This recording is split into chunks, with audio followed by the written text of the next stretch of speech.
Assalamualaikum warahmatullahi wabarakatuh. Anak-anakku kelas 12 yang saya cintai, pada hari ini kita akan belajar akidah akhlak, materi tentang ragam penyakit hati. Macam-macam penyakit hati ada 3 yang kita pelajari pada hari ini. Yang pertama, nifak atau munafik. Yang kedua, godab atau marah. Dan yang ketiga, kaswa al-qalb atau keras hati. Yang pertama, nifak atau munafik. Pengertian nifak. Secara bahasa, nifak berasal dari akar kata nafakoh, berarti munafik. Menyembunyikan, berbohong, berpura-pura. Diambil dari kata nafikoh, berarti salah satu lubang tikus. Jika dicari melalui satu lubang, maka tikus itu akan lari dan mencari lubang lainnya.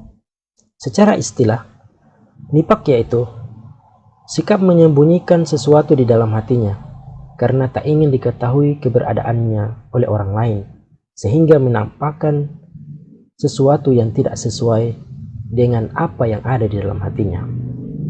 Dengan kata lain, nifak ialah menyatakan keimanan padahal di balik itu tersimpan kekufuran. Allah Subhanahu wa taala berfirman, A'udzu billahi minasyaitonir rajim. Innal munafiqina humul fasiqun.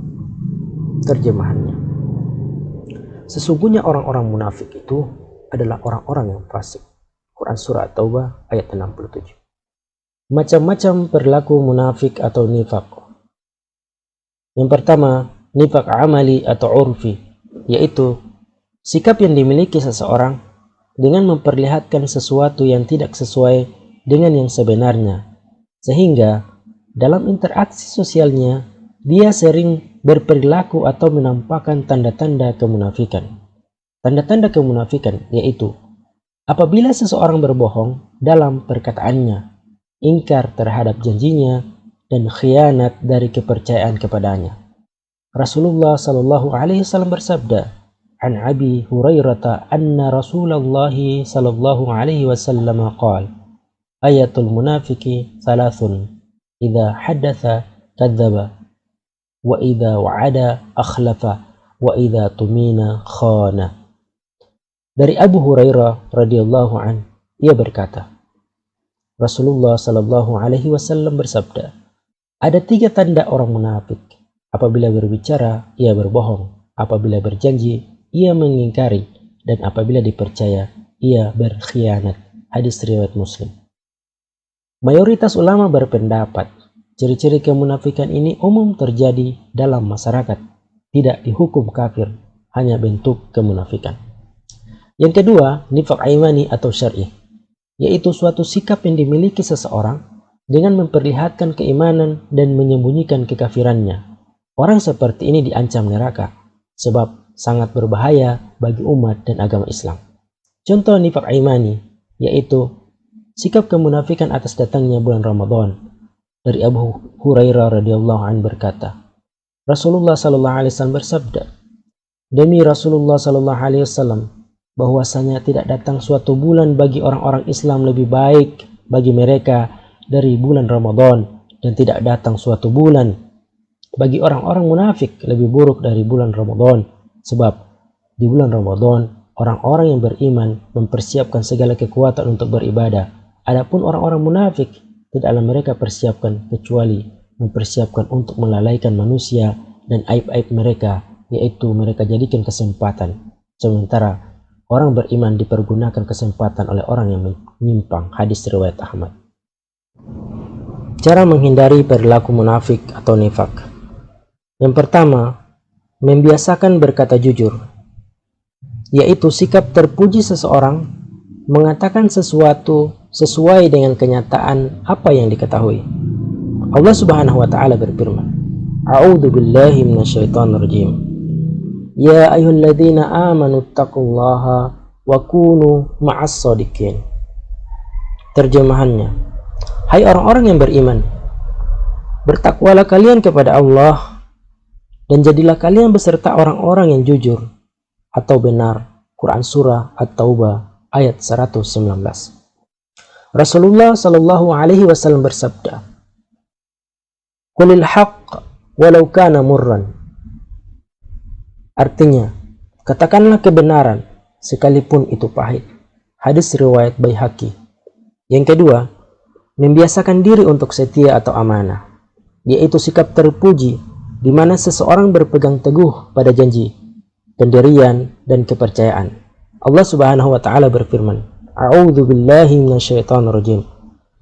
Ya ayyuhalladzina amanu la takhunullaha wa rasulahu wa takhunu amanatikum wa antum ta'lamun."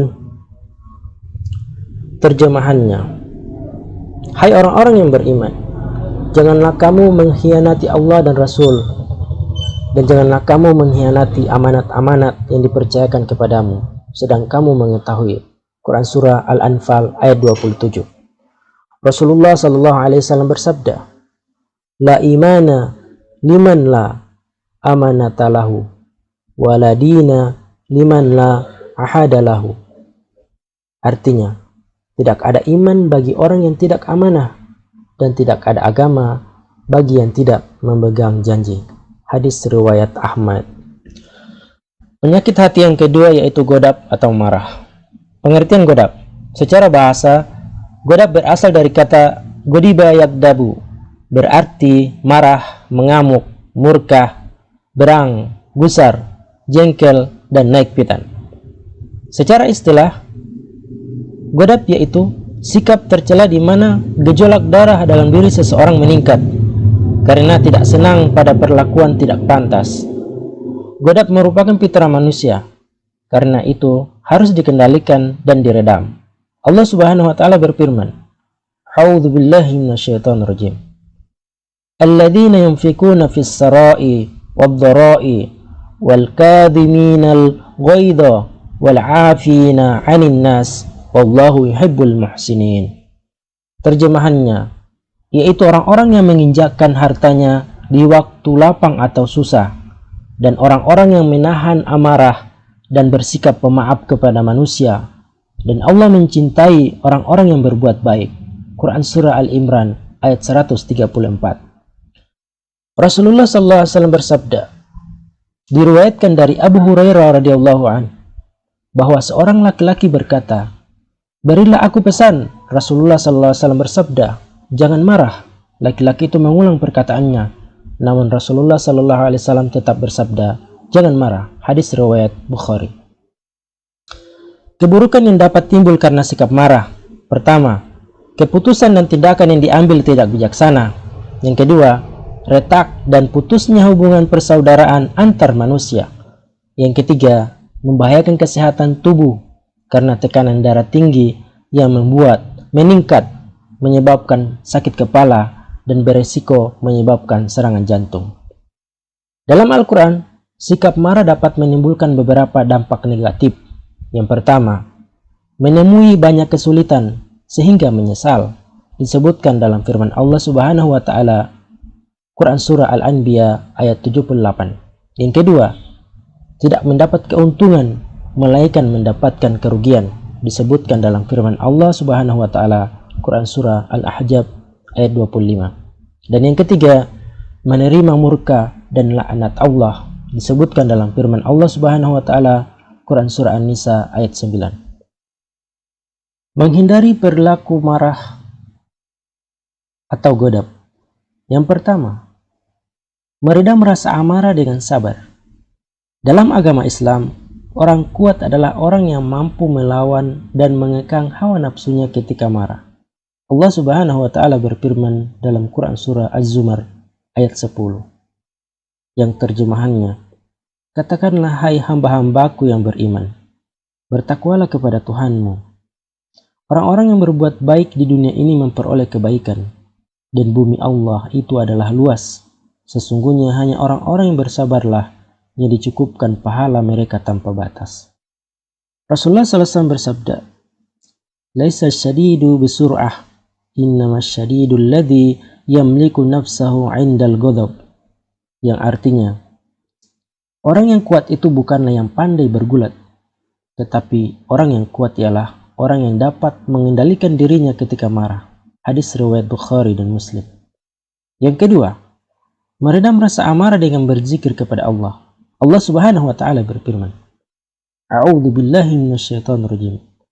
Alladzina amanu wa tatma'innul qulubuhum bidzikrillah. Ala bidzikrillah tatma'innul qulub. Terjemahannya, yaitu orang-orang yang beriman dan hati mereka menjadi tentram dengan mengingat Allah. Ingatlah, hanya dengan mengingat Allah lah hati menjadi tentram. Quran Surah Ar-Ra'd ayat 28. Yang ketiga, meredam rasa amarah dengan berwudu. Rasulullah SAW bersabda, Innal ghadaba minasyaitan wa inna syaitan khalaqa minan nar wa innama tadfa'un nar bil ma' fa idza ghadiba ahadukum falyatawadda. Artinya, sesungguhnya kemarahan berasal dari setan. Setan itu diciptakan dari api dan api itu dipadamkan dengan air. Karena itu, jika salah seorang di antara kalian marah, maka hendaklah ia mengambil air wudhu. Hadis riwayat Ahmad. Yang keempat, meredam rasa amarah dengan cara merubah posisi atau berdiam diri. Rasulullah SAW bersabda, Idza ghadiba ahadukum wa huwa qa'imun falyajlis, fa in dhahaba anhu al-ghadab wa ila falyattaji. Artinya, jika salah seorang di antara kalian marah dan dia dalam keadaan berdiri, maka hendaklah dia duduk. Hal itu cukup baginya jika marahnya reda. Namun, jika marahnya tidak reda juga, maka hendaklah dia berbaring. Hadis riwayat Abu Daud dan Ibnu Hibban. Rasulullah SAW bersabda, Idza ghadiba ahadukum falyaskut. Jika salah seorang di antara kalian marah, maka hendaklah ia diam. Hadis riwayat Ahmad. Yang terakhir, memberi maaf. Allah Subhanahu wa taala berfirman, A'udzu billahi minasyaitonir rajim. Wa jazaa'u sayi'atun sayi'atun mithluha faman 'afa wa aslaha wa ajruhu 'ala Allahi innahu la yuhibbul zalimin. Terjemahannya, dan balasan suatu kejahatan adalah kejahatan yang serupa.